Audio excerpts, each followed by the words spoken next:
Thank you, Nicole, for having me. So today we're going to talk about seasonal planting for raised beds, although it will work for in-ground planting as well, and the benefits of no-till gardening. So this is how the webinar will work. We have a ton of information to get through today, so everyone is muted during this presentation. And then Nicole mentioned that the questions, go ahead and put them in the chat box at the end. And then there should be a chat bubble that you can choose in your controls, and that's where you can type in your chat or your questions at the end.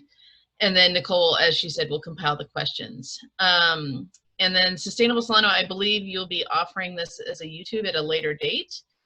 And then, as mentioned, there will be a Q&A. And please be prepared to take notes because there's a lot of info.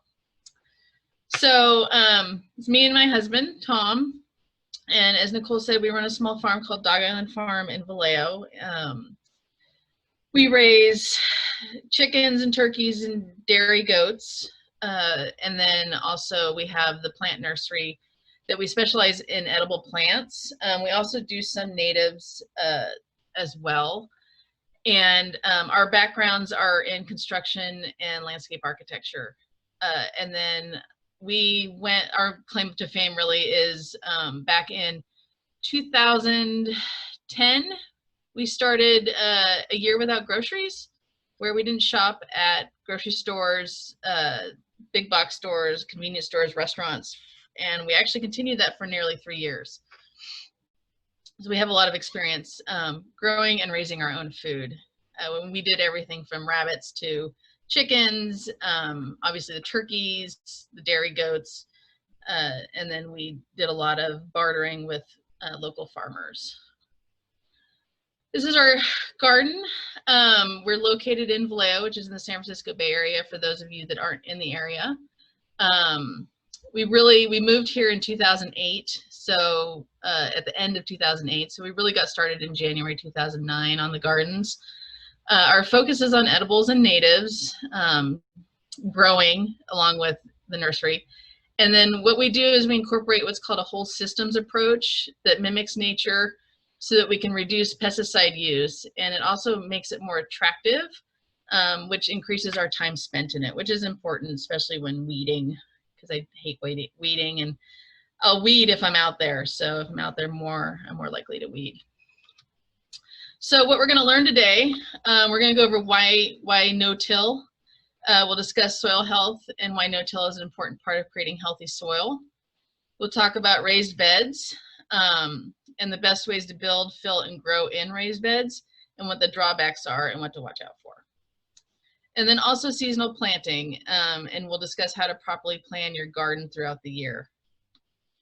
So why no-till? Soil health equals garden health.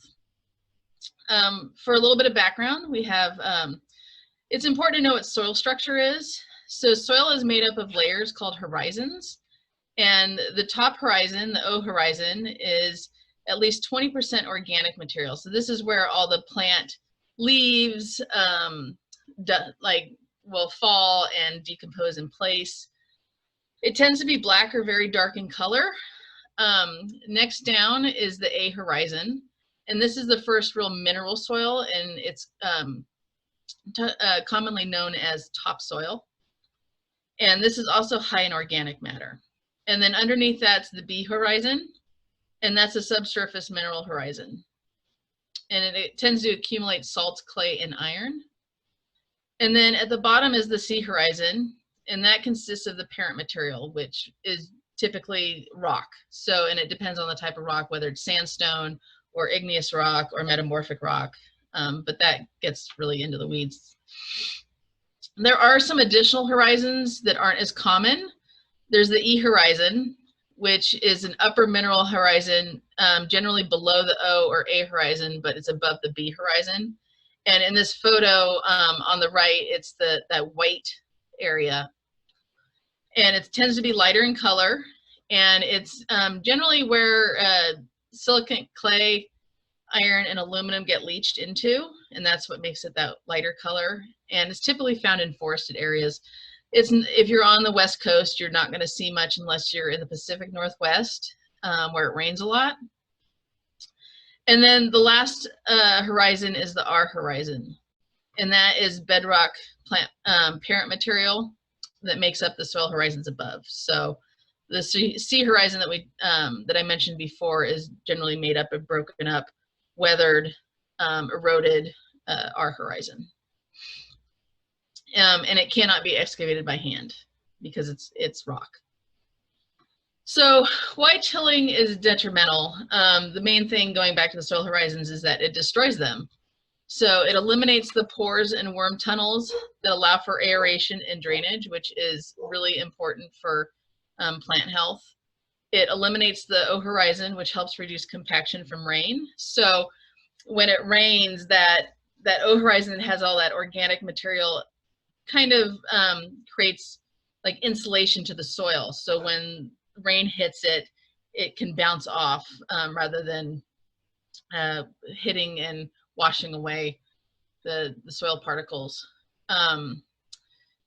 Because when you eliminate that O horizon, it can create a crust on the soil, which reduces water infiltration, so it increases runoff.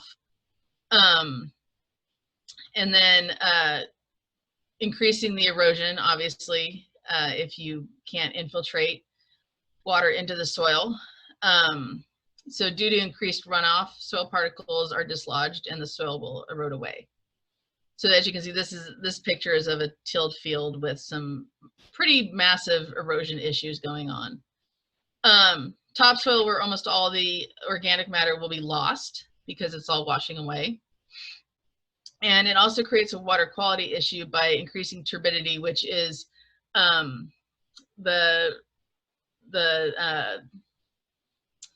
what's the explanation? So it reduces the clarity of water, and it also increases pollution from nitrogen and phosphorus, washing off the soil into the field, or off the fields into the water. It also creates a hard pan. So pressure from the tillage actually compacts a layer of soil just below the depth of the tillage. And in this photo, you can see kind of the line of water. This was somebody that had an issue with standing water. They cut down, and they could see that the water was sitting right on top of this hard pan that had been created. It lowers the porosity of the soil. It eliminates drainage. As you can see from this picture, there's the water just sitting on top of this hard pan.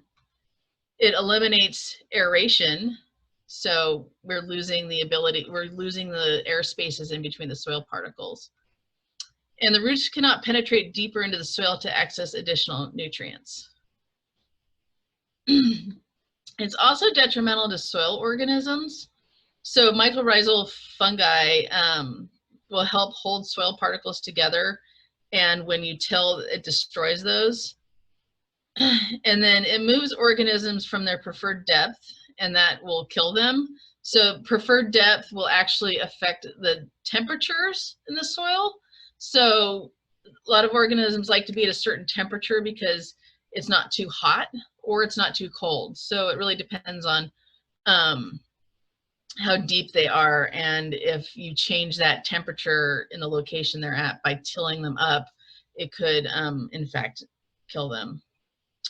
And then the lack of aeration and drainage will result in anaerobic conditions that reduce biomass. So anaerobic is the lack of oxygen. And it disturbs worm and insect burrows, further reducing the aeration and drainage. As you can see, aeration and drainage are super important, especially when growing plants. And aeration is not something a lot of people think about when planting, but roots, you know, they like the water, they need the soil, but they really, really need air as well. And then there's the loss of nutrients. So tilling will oxidize the carbon in organic matter, and it releases into CO2. It disrupts the location of organic matter, making it less accessible to the microorganisms that break it down. As I said, they're at a certain level.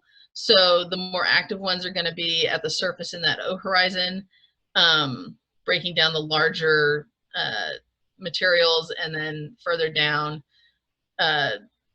there's different organisms that will break it down. So when you mix that up, they lose that ability to access those that organic matter. And then due to increased erosion, is more likely to get washed away. And then nutrients flow down through the soil through leaching, and leaving them on top allows them to stay in the root zone of the plants longer than if you move them lower through tilling. So the benefits of no-tilling, the soil food web, which are those microorganisms and organisms, so that would include worms, insects, some of the larger invertebrates. The soil food web is responsible for making nutrients bioavailable to plants, especially mycorrhizae. That's really an important one. And no-till increases the biomass in the soil by nearly double over the long term, which directly affects soil fertility and plant health. So the graph on the right, if you look at the far right-hand bar, the long-term no-till, you can see that the microbial biomass is 1.8 times that of CT, which is conventional tillage. So NT is no-till versus conventional tillage. So we're almost 2 times the biomass when you stop tilling. The mycorrhizal fungi and bacteria help reduce erosion by binding soil particles together. And then soil organisms will move nutrients throughout the soil profile. And microflora will help sequester carbon in the soil rather than release it as CO2. So you don't have that oxidation. It also reduces weed populations. Weed seeds can be viable for many years, sometimes decades. And over time, they're buried deep and will go dormant. And tilling will bring them back up to their desired depth to be able to germinate. So by not tilling, you leave the seeds in place so they don't germinate. It also uses less water. And I mentioned before, like if you take that horizon off, you lose that ability for the infiltration of water. And so if you allow the water to infiltrate, the soil can hold more water. The organic matter, and it also helps reduce water evaporation. So that's why a lot of landscape projects, and even in your garden, you should use mulch to help reduce water evaporation. Organic matter in the soil absorbs water as well, and it will slowly release it back into the soil. And it improves water infiltration, and it becomes a reservoir for needed moisture during times of drought. And it also keeps the soil cooler during hot periods, which also reducing evaporation. Less compaction. So if you're in the Bay Area, you've probably got clay soil, unless you're out in the Oakley area where it's very sandy. And we have clay soil here. And even with these heavy clay soils, I found with no tilling that I don't need to uncompact the soil. It's really forgiving. And so a healthy soil structure is less likely to become compacted even throughout the year, and even if you walk on it. Studies have shown that soil with poor structure cannot be walked on for 25 days out of a wet, cold month. So say like March, it's raining all month, and it's cold, and so only 5 days of that month you can walk on a poor soil structure without ruining it, versus a soil with a good structure and you only lose the ability to walk on it for 7 days. So this is our pre-no-till days. This is Tom with our tiller that is now sitting and not getting used anymore. So also the benefits of no-till are less expensive and less work. So you don't need to purchase equipment for tilling or renting equipment. We used to rent a tiller, and then we owned this Troy-built. It's a good tiller, but you know, we don't use it anymore. You won't waste money on constantly having to add soil amendments because they'll remain in the soil longer, and the soil food web will make them more available to your plants. You no longer have to dig in soil amendments. So even with gypsum or really any of the soil amendments we use, we just top dress the soil. We don't dig them in. And it seems to be working just fine. Less weeding, as I mentioned earlier. You leave those seeds to be dormant deep in the soil. Less watering. So how do you get started with no-till? The first thing you're going to want to do is you're going to sheet mulch. And this is sometimes referred to as lasagna gardening. And you start with a layer of cardboard or thick layers of newspaper. So like 1/2 inch thick of newspaper. You want to use a lot of newspaper because newspaper will break down faster than the cardboard. And then you want to wet it down really well. That's key. Otherwise, it's just never going to break down, and you do want it to break down over time. If you're going to plant the area, you'll want to punch holes through the cardboard or newspaper and just make an X so that the folds will fold back over around the plant. And you'll plant your plants in those locations. You can also wait for the following season, so it doesn't have to be right away.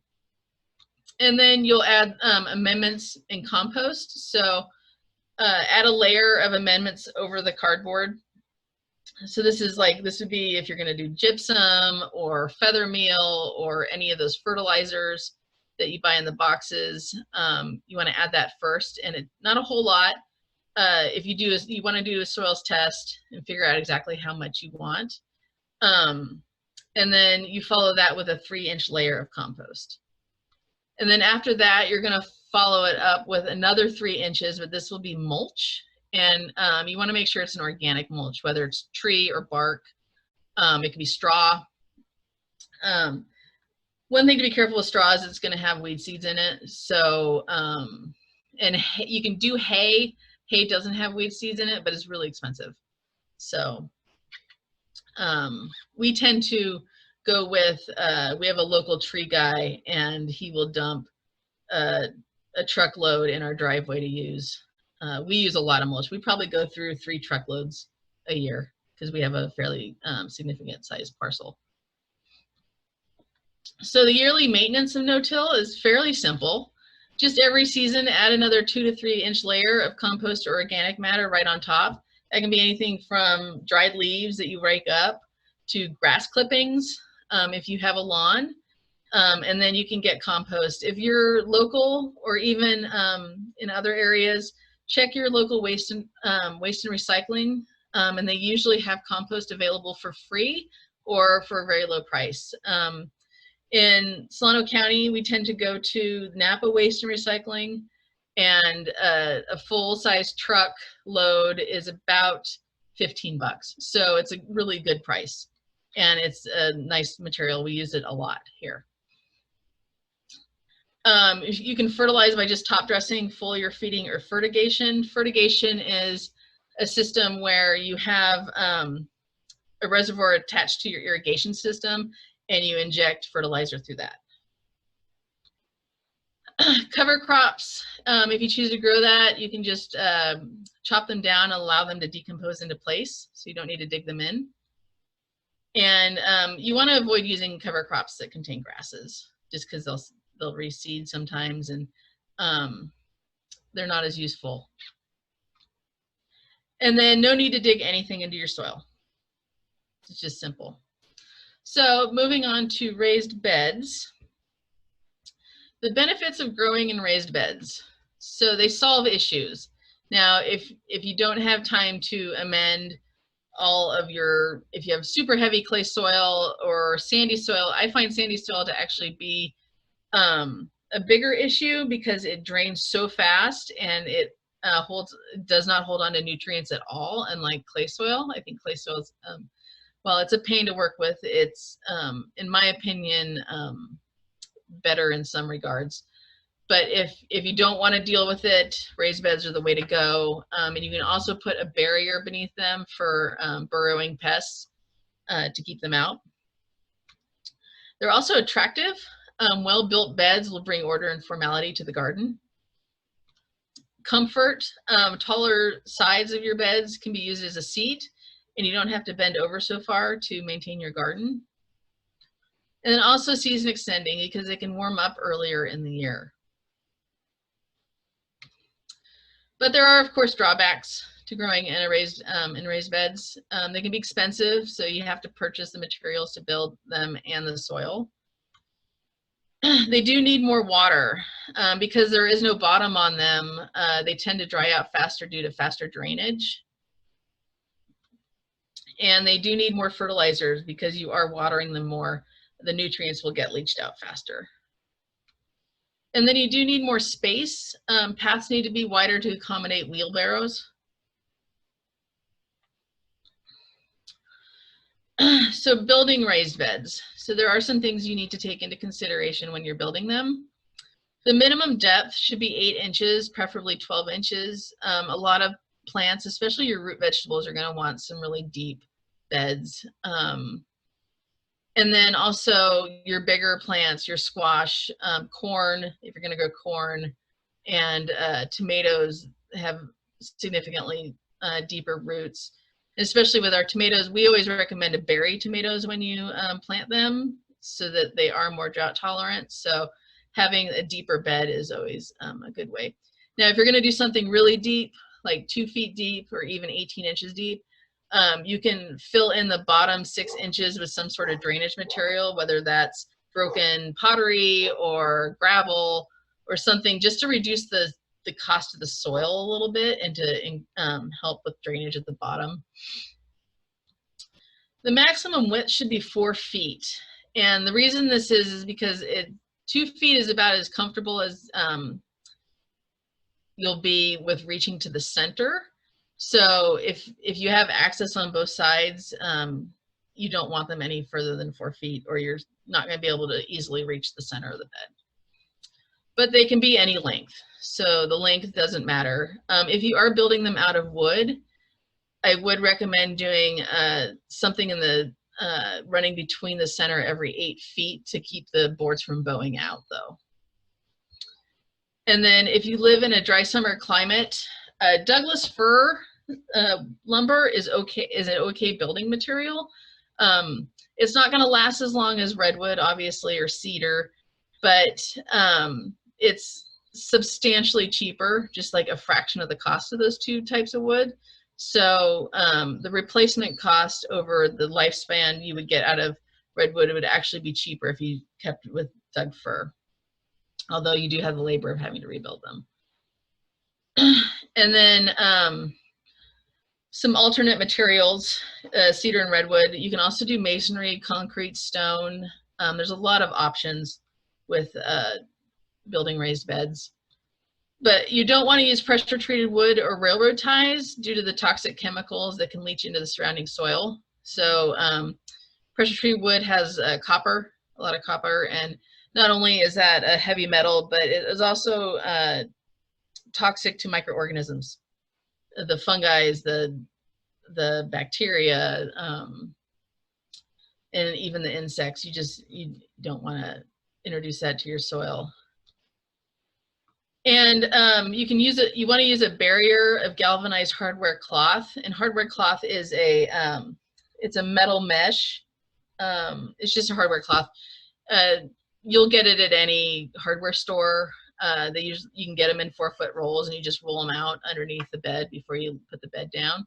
And this will protect your bed from gophers, ground squirrels, and voles. And moles. Moles mainly are hunting for grubs and worms, so they don't eat the plant material, so I tend not to consider them as a pest other than making ugly mounds everywhere. If you battle weeds with runners like Bermuda grass, you'll also want to put a weed block underneath. And even then, you'll want a weed block that's like wider than your bed, because they'll find a way in if they can. And then you want to fill your beds with a soil specifically formulated for raised beds. If that's not available, you'll want to use a mix of clean topsoil, potting mix, and compost, and we'll talk about that in a little bit. So different materials for raised beds. So you can use rough lumber, as in the picture on the upper right. I've seen some really cool ones with willow branches. They're more decorative than anything, but they're pretty cool looking. And then we have stone and brick. Both are, you know, can be expensive. And then a new trend seems to be either the metal troughs or the corrugated metal beds that are framed in wood. And then you can also do poured concrete or concrete block. So the raised bed soils. So purchased soils, there's a lot of companies that provide premixed soils that are specific for raised beds. And it's not necessarily the same as potting mix. And I wouldn't recommend doing just potting mix for a raised bed. But you really do get what you pay for when it comes to the soil, because a higher quality soil will have nutrients and require less fertilizing. It's recommended, I always recommend to purchase bulk from a landscape supply store rather than bag soil from nurseries or box stores. It's going to be a lot less expensive to do it that way. It's even less expensive to rent a truck from U-Haul for the day and pick it up that way rather than buying bags, because a 2 cubic foot bag of soil is going to run you probably $9. And there's 27 cubic feet in a yard, and you can usually get a yard of soil for between $30 and $50. So there's a pretty big savings there. You can also mix your own with 60% topsoil, 30% compost, and 10% potting mix. The topsoil you're going to get either from your own yard, which is a lot of work, or you can also have it delivered from one of those landscape supply stores.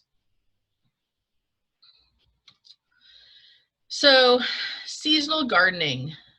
This is important for having a productive garden all year round. There's a certain rotation you want to go with, and I would say that if you're doing seasonal gardening and you want to have something growing all season, run 2 separate rotations so that they're offset from each other.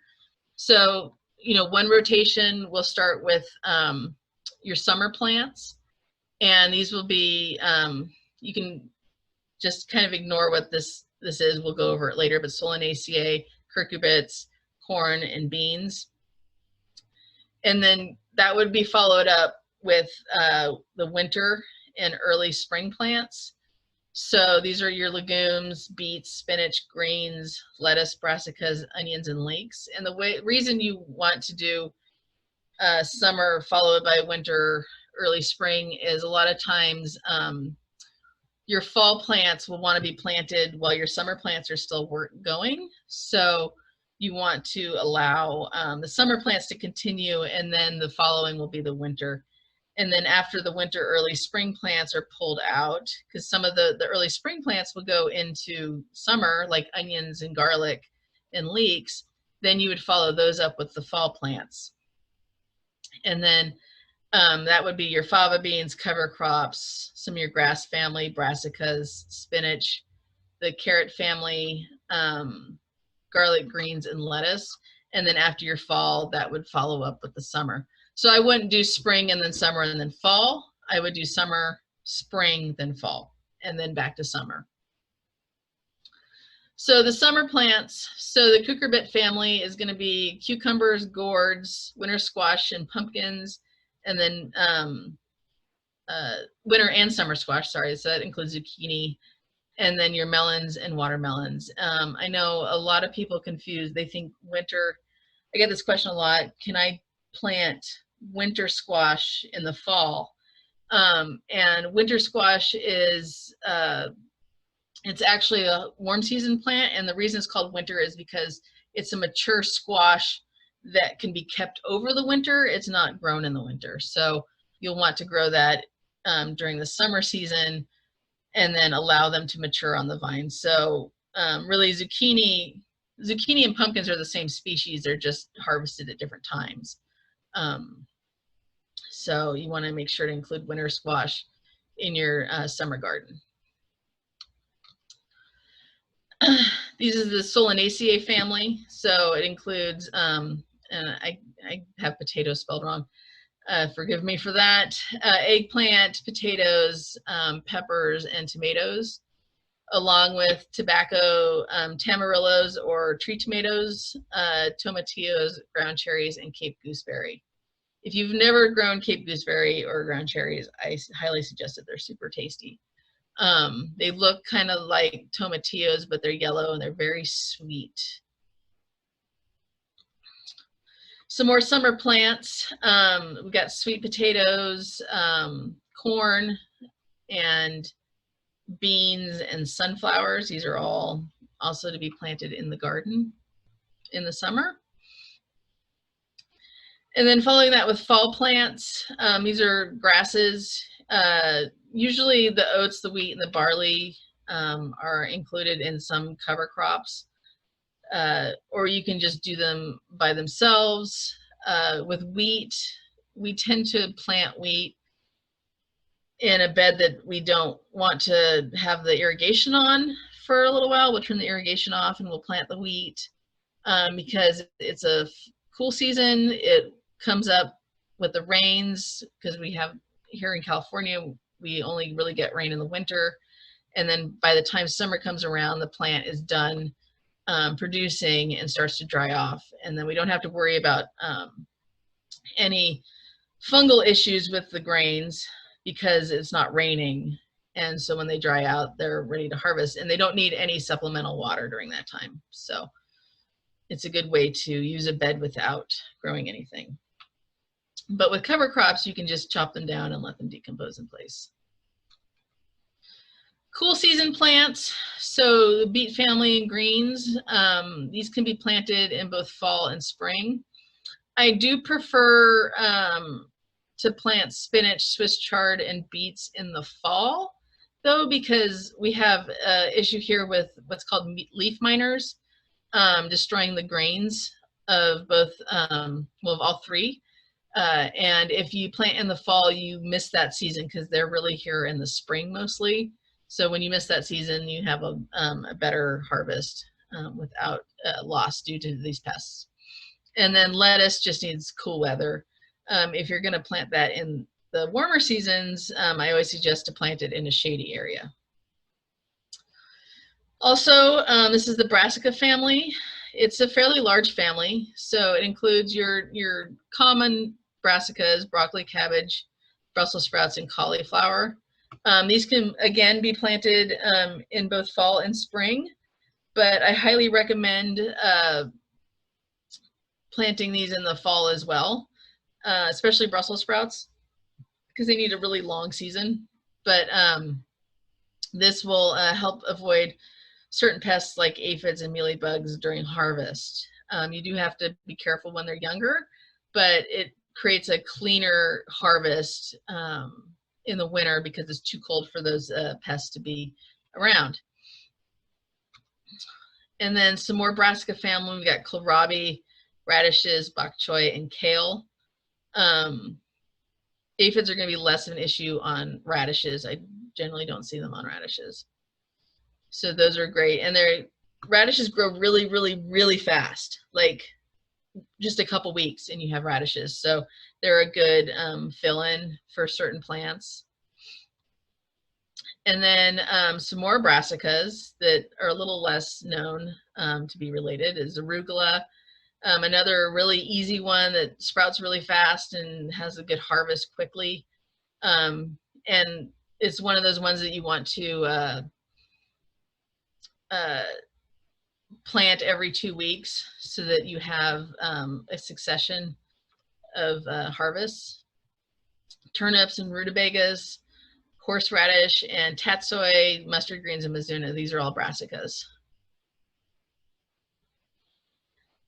The carrot family, we've got obviously carrots, parsnips, dill, cilantro, and parsley, and celery. And these are good being planted in late summer or spring. The soil needs to still be pretty warm for carrots and parsnips, so now is a great time to plant both. Dill, usually, once you plant dill, if you let it go to seed, you will never get rid of the dill, at least in our area. So we don't actually plant it anymore, but it seems to really like to come up in late winter, early spring is when we start seeing it pop up. Some more cool season plants in the legume family, as opposed to regular green beans, which would be in the summer. The fava beans, there's some cover crops. That picture is actually of alfalfa, which is a legume. Chickpeas and regular like snap peas, snow peas, shelling peas. The fava beans and the cover crops can be grown in either fall or early spring. And then peas and chickpeas are best grown in early spring. You can grow the regular peas in the fall. I do tend to find that they do better in the spring though. And I'm not quite sure why that is. The onion family includes asparagus, along with leeks, garlic, and onions. Garlic should be planted in the fall. We typically plant that here in October. So now's the time to order it if you can, if you haven't already. And then onions and leeks should be planted in the winter. So you don't want to plant onions too soon because they are dependent on day length. And if they have, if the day length is long twice, they will bolt. So if you start them too early and when they're growing, they see that the hour stays 14 hours of light, and then it starts to get darker and then it comes back up, that 14 hours of light coming back again, they're like, oh, it's time to bolt. So then they bolt and they don't keep real well after they bolt. So I always recommend planting them later, like in January around here. And then asparagus should be planted in the early spring. All right, so I guess it's time for questions. Nicole, do you have questions? Oh, wow, good. Okay, yes, let's see. I figured that faster than I thought I would. Yeah, thank you, Rachel. No, this is informative. I've been trying to pay attention to the chat. And a lot of questions have come in, but I think you answered some of them. So this is a great time for questions. You guys can re-enter questions that weren't answered into the chat. That'll help so I don't have to kind of go through the chat to locate them. So do you have any recommendations for people who are landscaping and putting in pavers and trying to be sustainable? Well, pavers are great for being sustainable because they drain, unless you've got concrete underneath them. So it's what we use when we are doing for CalGreen, and if we have to meet certain stormwater quality requirements, we usually pick pavers because it's considered a non-permeable, or it's considered a permeable substance because it does allow for drainage. What was the rest of the question on that? And just, I think it's, yeah, do you have any recommendations for people who are landscaping, putting in pavers and trying to be sustainable? I think you said the pavers lets the water flow through.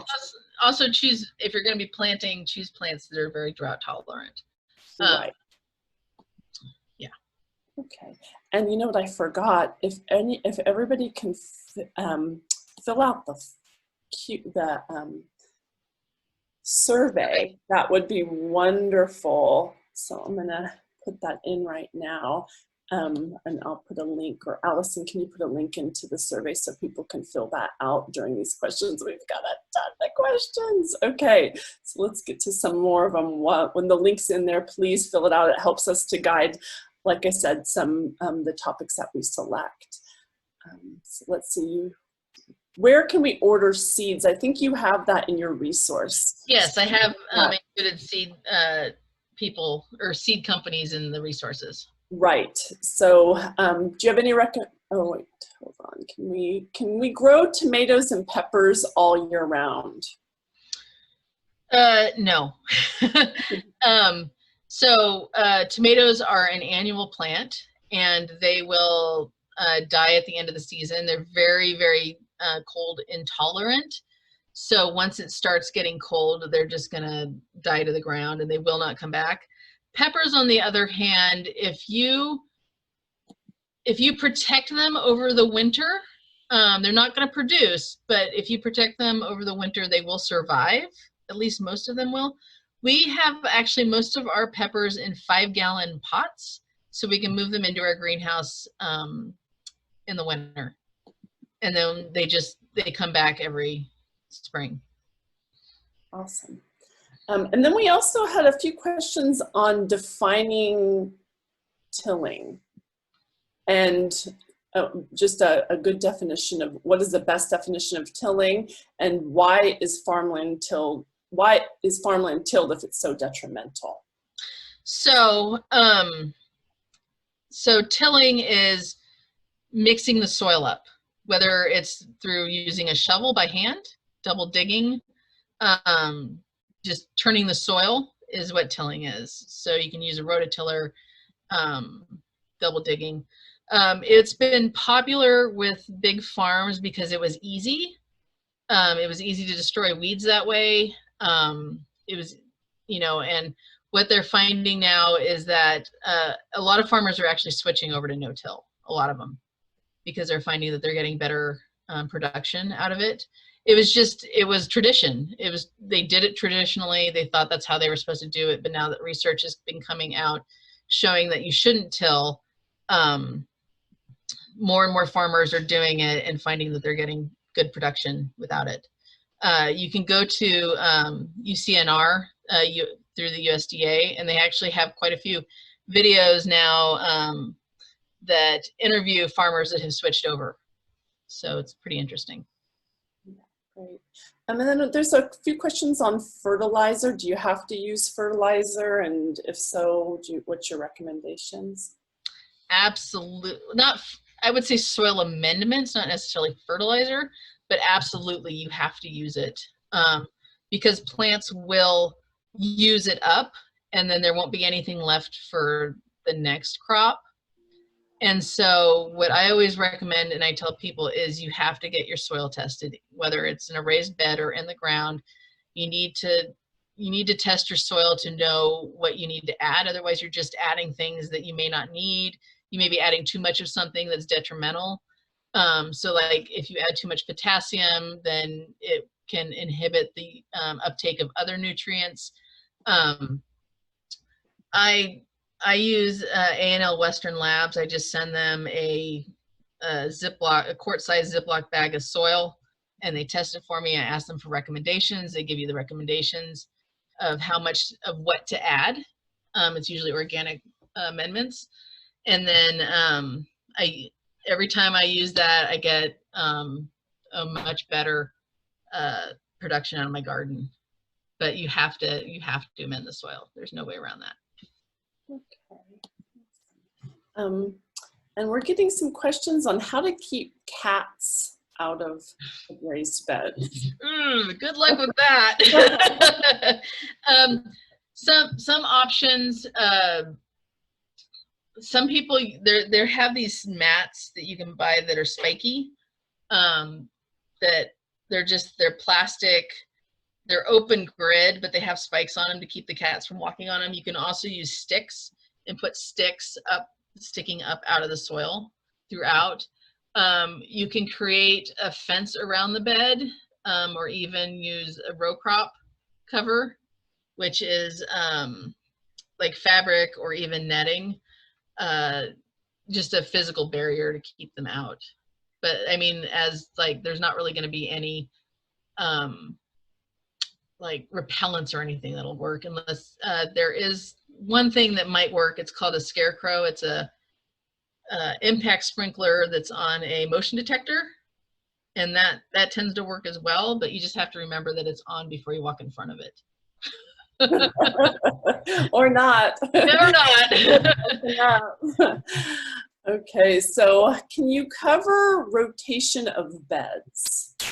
There's been a few questions on that. Okay, so rotation of beds. So if you have two beds, you'll have start one with summer vegetables, and start one with the fall vegetables. So then the one that was the summer will then be the winter, and then the fall one will be the summer. So you're kind of rotating them separately, but you'll always have a summer and you'll always have a cool season going at the same time. If you just have one bed, then just divide it in half and run that separately. Okay, and then there's been a few questions on kind of what cover crops are. That might be a new term for many people. Okay. So if you could just go over a little bit about cover crops. Okay, so cover crops are crops that you're not necessarily going to eat, but they provide a function for your garden. And that function could be adding organic matter to your garden soil. It could be fixating nitrogen, which is an important one for your garden. And your legumes are going to do that. So like your alfalfa, and then they have like bell beans and clover. They'll all fix nitrogen and return that to the soil. They take it out of the atmosphere, which they're the only plants that can do that. And so the cover crops you plant between other crops, and before they start flowering, you chop them down and let them decompose into place. And that's when they return that organic matter. They increase the organic matter in your soil, and then they return some of those nutrients back in. If you're growing in the ground, you can also use plants like comfrey or daikon radishes or anything that real deep rooted like alfalfa. And what it does is they actually will bring nutrients from deeper in the soil than most of your vegetables can reach. And they bring that up into their leaves and stems. And then when you cut that down and they decompose, they return it to the surface of the soil for access to your next crop. Okay, and so let's get this one. Any recommendation for voles? We did lay screen at the bottom, but they're getting in the beds. We think they may jump in. Oh, voles. An owl box. Nice. Yeah. Yeah, voles are tough. They are destructive little critters. Really, barriers are your only way to deal with them. And traps. Those would be the two. I don't want to recommend poison because of the issue with poisoning cats and birds of prey, raptors. So, yeah, I think the barrier, if they're going up over the beds, I would consider maybe putting a fence around the beds so that they can't get through that. Yeah, and then there's a lot of people who are putting suggestions on future classes. It's so great, but what you see me doing right now is I'm literally cutting and pasting as many questions as I can. If you have future suggestions, please fill out our interest forms. Or not the interest forms, I'm sorry, the survey, because that's where I can look through and really get an idea for future classes. There's some great suggestions in here. I just don't have the capacity to read everything. Here's another question. Are there any books that you would recommend that are most helpful for the beginner? Yes, so my favorite book, and I don't have it in here, I think it's out in our shed out there. It's called The Vegetable Gardener's Bible. And I can't remember the author's name, but it's by Storybooks Publishing. And it's probably the most useful book I've ever had. I mean, it's just, the one I have is just worn and dirty and torn, and because I use it every single year. And it's my go-to book. And there's a lot of questions, and we'll try to get this too, is where do you get your soil tested? I know you mentioned it in the presentation, but we're getting quite a few questions on that. It's A&L Western Labs. A&L Western Labs. And I will try to get as many links as possible to send to people too, and they follow up email. Should you use usual spacing for plants or plant them on a grid closer together? It depends on the fertility of your soil, and that makes the biggest difference. So I know a lot of people like that square foot gardening. I am not personally a fan of it. And I think mainly the reason I'm not a fan of it is because of his soil recommendations. It just doesn't work. The plants don't like it. But it's also French intensive is another type that's similar. And those are great, except you just have to really make sure that your soil is super fertile to do it. So a question from Benicia. In Benicia, what should we plant now? And then we're in zone 9, is it? Is 9B. 9B. So what veggies can we plant right now in zone 9B in Benicia Vallejo area? So your brassicas. It's a little late for Brussels sprouts. Brussels sprouts should go in August. But your broccoli, cauliflower, cabbage, spinach, lettuce, all your greens, kale. You could do carrots. Garlic is next month. You could probably do peas. As I said, they don't do that great in fall, but they work. Chard, beets. We're having a plant sale this weekend, so I'm trying to think of what's out on the table.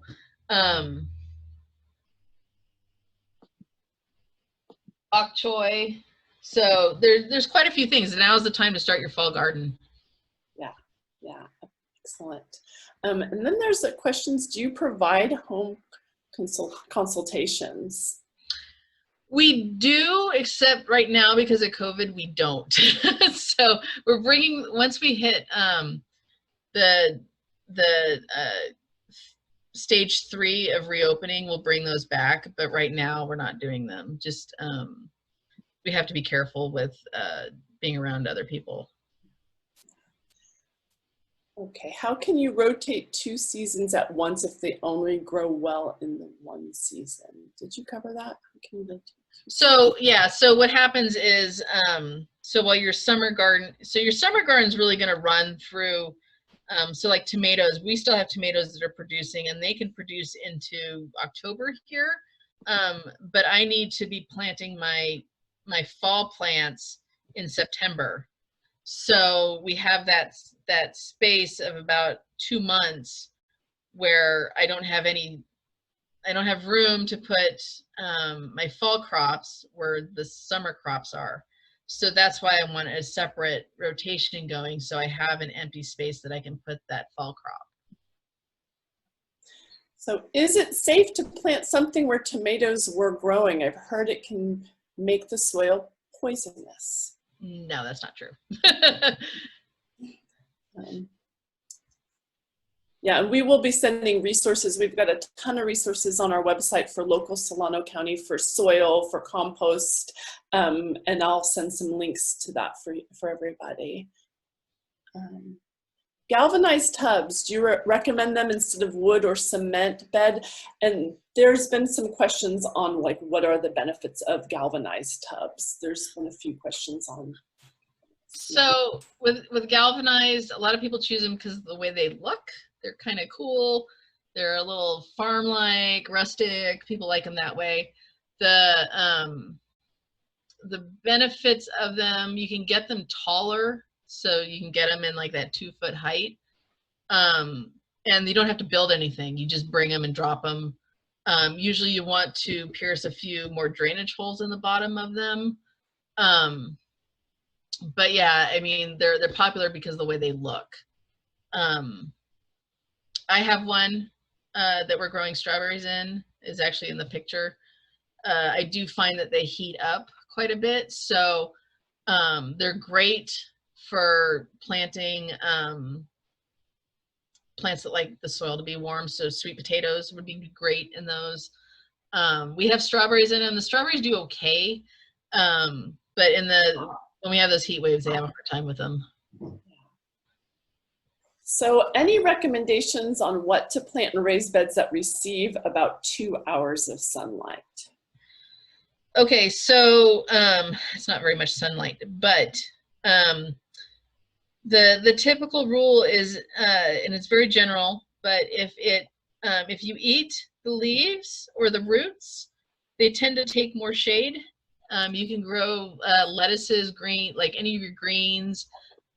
You could probably do carrots, onions, parsnips, any of those in a more shady spot. And if you're going to eat the fruit of the plant, like the tomatoes, the zucchini, the cucumbers, they're going to need full sun. So if you have beds that are getting mostly shade, you're going to want to stick with your cool season vegetables. Okay. Gosh, you guys are so, thank you all for being patient. It's just me trying, and I've got so many questions here. What do you grow in the greenhouse? What do we grow in the greenhouse? Mm-hmm. Our plant starts for our sales. When is the best time to add compost and how often? So we generally will add compost a few weeks prior to planting. And we add a good thick layer once a year in the spring, generally. There's another one about tomatoes. Any recommendations on what to plant in raised beds after tomatoes?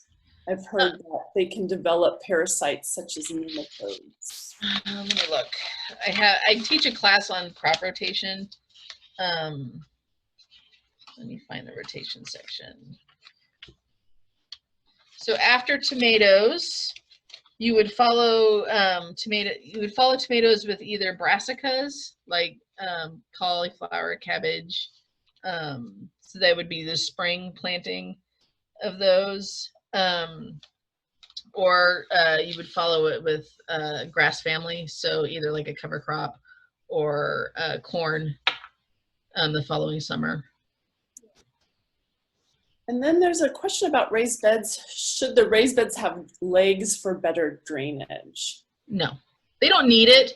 The only reason you would add legs is if you wanted it higher, like at waist height for comfort. Yeah. But you'd want a bottom on them, so obviously. And then there was a few questions actually about sheet mulching, concerns of smothering the worms and not enough oxygen for the worms. And I've never seen that. We've done a lot of sheet mulching and everything seems to break down and you see a ton of worms. Right, no, the worms will actually eat the cardboard and the newspaper. So it's really not a concern. Now, if you use plastic, plastic's going to be detrimental, but no, it should be fine with cardboard or newspaper. So when growing fava beans as a cover crop, do you plant at same spacing as growing as a food crop? No, you can plant them closer and just you want to cut them down right before they start flowering. And can you give a little description about companion plants and maybe an example? Oh, companion plants. That is a huge topic.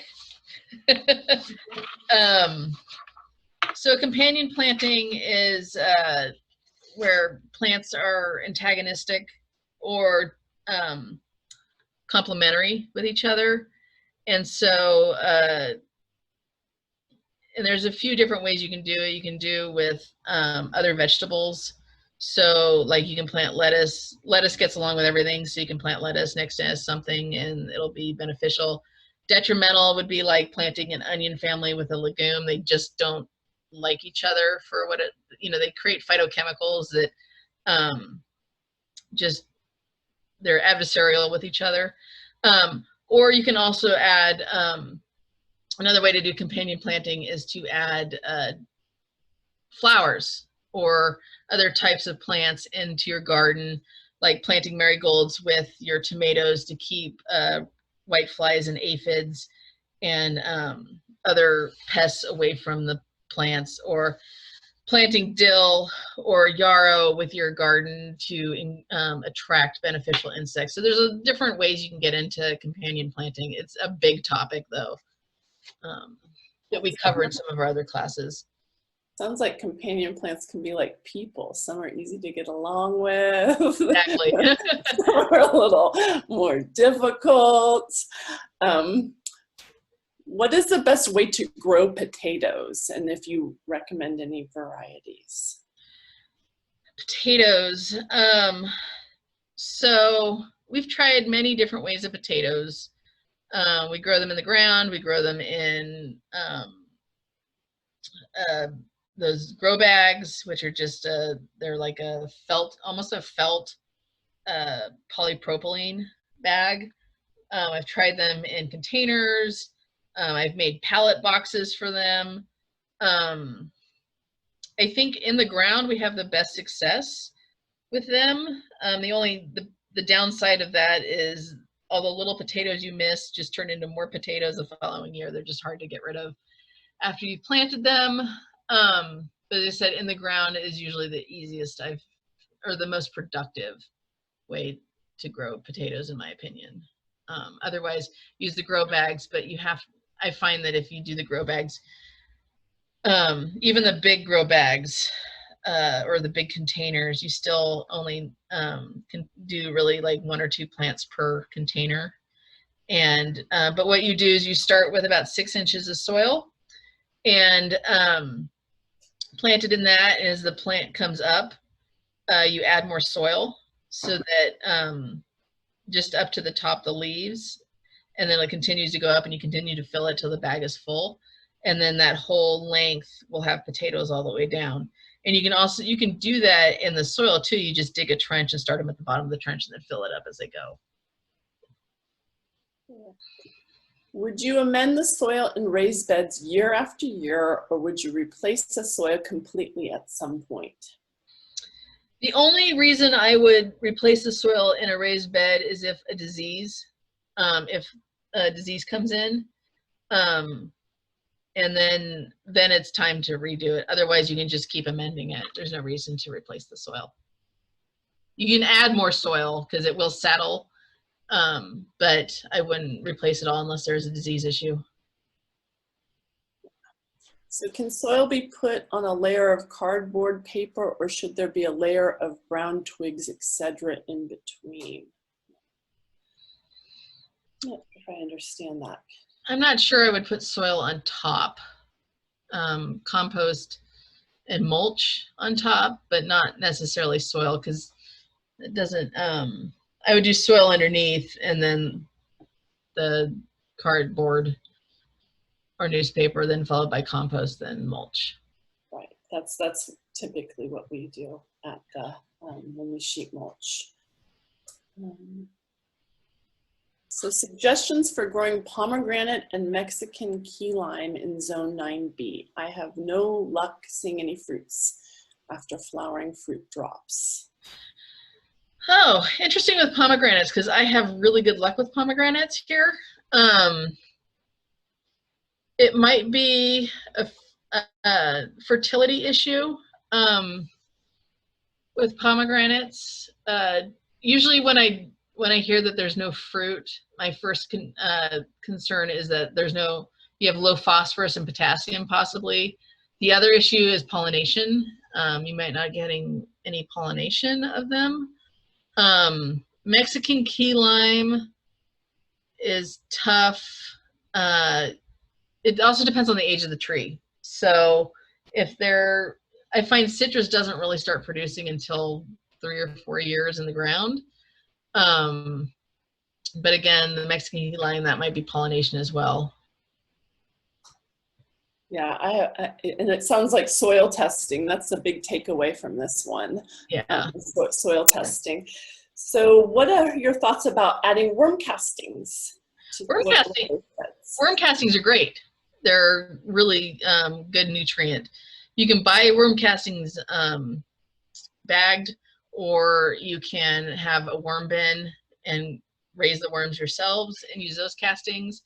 Another cool thing that I've seen is you take a perforated like drainage pipe like those big drainage pipes, and you sink it a couple feet into the soil, like maybe at the end of a bed.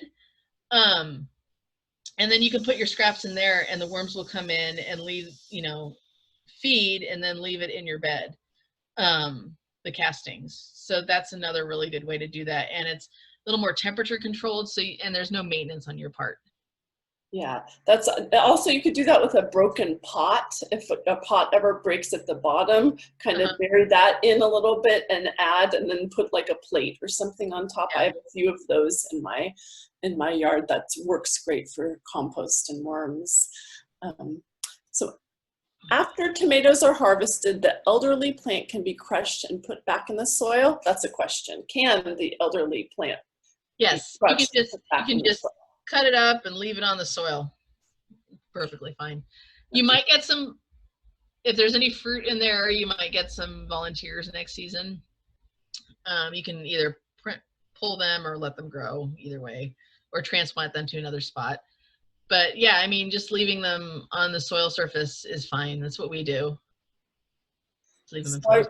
Here's another question about worms. I read there are 3 types of worms, and worms that like warm environment of a compost bin get there on their own bottom. So just, I guess, different types of worms. Like I have red wigglers that are in a bin, but I think that they can't. So do you know anything about the different types of worms and what? I'm not real familiar with the different types of worms. I know that the red wigglers are what you use for the worm bins. Yeah. What we found is because we no-till, and we put a lot, like with the goats, because we have goats and we have a lot of bedding that we put out, and when we just put it on the soil surface, and you can actually pull it up, and there'll be red wigglers all underneath it, just feeding on it. So it's pretty cool. But the earthworms, I think, tend to be like the big, like those big, really big worms that my husband likes to use for fish bait. Those tend to be deeper in the soil. And if you know me, I have red wigglers and a really thriving bins, and I'll be happy to pass them on. Also I've read too that you want it to give them all the funky scraps, like the stuff that's all moldy, because they don't actually eat the vegetables. They eat all of the fungus and bacteria that grows on it. So when something's rotten, they love that. We're getting a few questions on resources for temperature and rain data for Benicia. And a recommendation for that? So I recommend Wonderground, Underground. They actually have personal weather station data. We have a personal weather station tied into them. But you can see if your a lot of neighbors will have them. We have several people in our neighborhood that have the personal weather stations. So you can go onto their website, look up the personal weather stations, and see what the weather data around your area is. And they actually keep a record of it, so you can look back and see what the trends tend to be. It's pretty cool. Yeah, great. So this is a question about a zucchini plant. My zucchini plants had a problem. Once the flower set and the fruit started, the flower would die, and then the fruit would start to go soft and only got a tiny fruit. That happened to me too. And I would just poke them off, but then, or it'd get like funky and yellow at the bottom. So that's pollination. That's a pollination issue. Oh, so more pollinators. Bring in some more pollinator plants, right? Yeah. Okay, yeah. Okay, that's good to know. So that's pollinator. My nectarine tree had very few nectarines this year. What can I do to increase fruit? So, I find with stone fruit, they can be really temperamental regarding the rainy season, because our rainy season we tend to get rain when the plants are when the trees are flowering, and then so they don't get pollinated.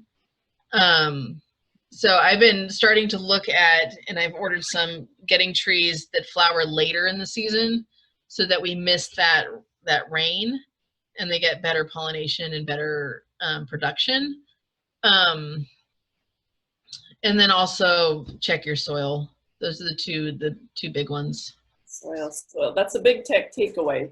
Yeah. Soil test. I've never soil test, but because I'm just lazy and I it's another step.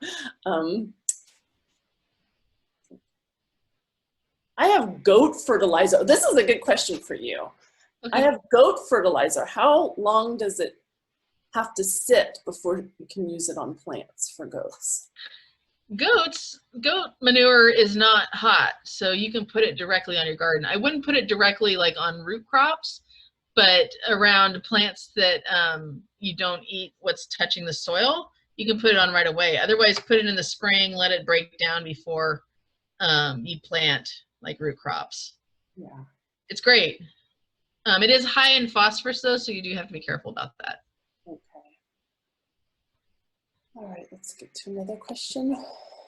What to do with curly leaf issues on fruit trees? My guava tree flowers, but no fruit. Guava. We actually we had 2 pineapple guavas that we tore out because we weren't getting any fruit. And that one was a struggle. I didn't know what was going on. It wasn't a pollination issue.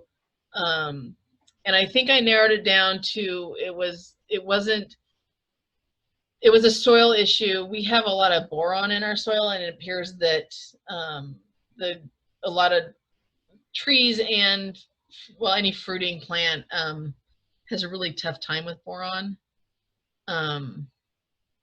So it's something, again, if you test your soil to find out what's going on, it might give you an indication on why you're not getting any fruit, because there should be enough fruit. Now, if you only have 1 plant, it could be a pollination issue because they do need to have a cross-pollinator.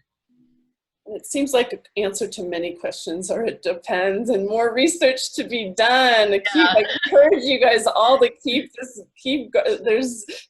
gardening and make mistakes and learn. And I like this question. My cantaloupe tastes bad. How can I grow sweet cantaloupes and baby watermelons? I've never had luck with melons, but they could have harvested them too soon, maybe? Yes, or absolutely. Uh-huh. So cantaloupes are really super fragrant when they're ripe. So you got to wait until they're really fragrant to harvest them.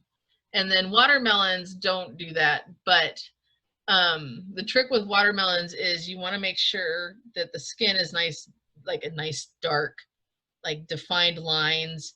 If it has the stripes, you want a nice yellow spot on it, like a nice, not tan, not cream, but like a yellow spot. And when you pick it up, make sure it feels heavier than it looks, and that'll be a ripe watermelon. Yes, it's so funny. It's like it's hard to figure all of this stuff out. And yeah, I've eaten many unripe melons. So yeah. So here's a question about goat milk. Where can I get fresh goat milk? We need to get a goat. Yeah. You get a goat. If you're talking about raw goat milk, you're not going to be able to find it legally anywhere in California. Is there a place that sells fresh goat milk that you know of locally? Or I don't know this person, yeah. I don't know anywhere locally. What class of seasonal crops are better to plant direct sow versus starting seedling plants? So most root vegetables, except for beets and onions and leeks, well, leeks aren't really a root vegetable, but besides beets and onions, need to be direct sown. I also find that your cucurbits, your squash, your melons, watermelons, cucumbers prefer direct seeding because they really don't like their roots handled. Though if you're really careful, you can do those as transplants. But those are the main ones that you want to direct sow. You can try and direct sow anything really, but except for peppers. Peppers need to be transplanted because they need to start really early, but they also need really warm soil to germinate. And same with tomatoes. So yeah, I mean, anything but those Solanaceae plants can really be direct sown. And this is a wonderful question. Would you recommend planting a pollinator space in your garden? And that's really yes, yes, yes, pollinators. And that's bring in plants that have multiple functions, a diverse group of plants that work together to benefit each other. We've got a lot of resources, but Rachel, what's your thoughts on pollinators? Absolutely. I actually plant them in with my vegetables. So if we go back, let's see, bring that photo up.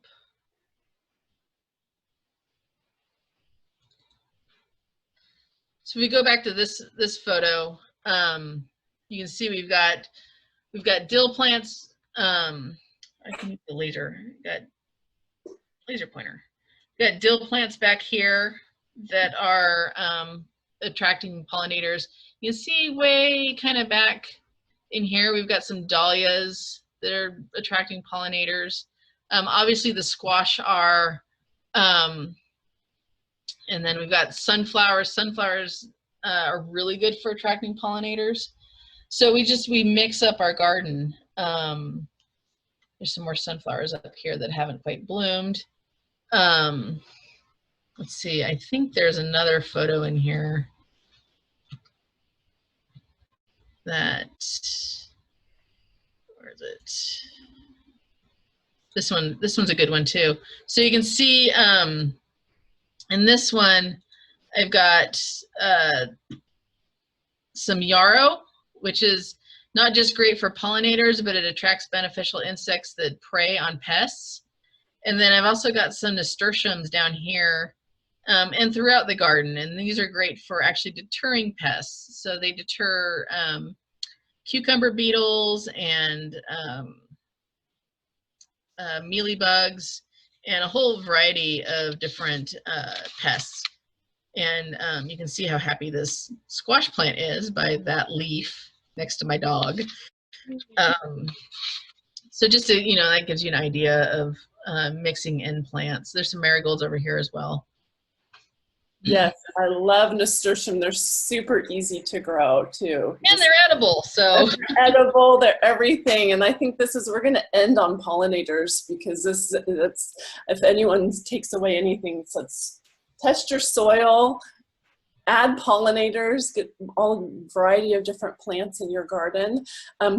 Please fill out the survey because this is where I can look to bring in other future classes. I think we could spend probably a half a day just doing a Q&A, Rachel, with you. So thank you. I mean, there's been some incredible questions. I'm gonna, we'll be sending you guys an email with as many links, follow-up links to continue your adventure in gardening. And thank you all for joining us today. Thank you so much, Rachel. I'll see you in a bit.